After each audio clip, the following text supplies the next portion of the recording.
here's how it goes.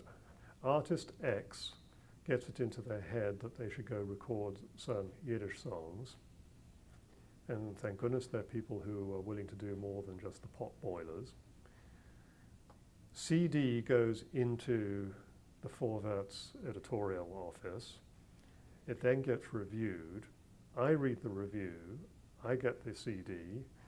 I then rip it to my computer and then put it out on my little MP3 player. And then somewhere at some aid station on a 50-mile run, somebody makes the mistake of asking, "Oh, what are you listening to?" and gets a very unexpected answer. Well, of course it is a Jewish experience because, well, everybody else on Shabbos is, of course, dutifully sitting inside shul, admiring the scenery of the walls of the shul. I am out in the great outdoors, having a terrific view of creation. So my observation of Shabbat, I bet you, is a hell of a lot better than other people's because it's just so much more stunning.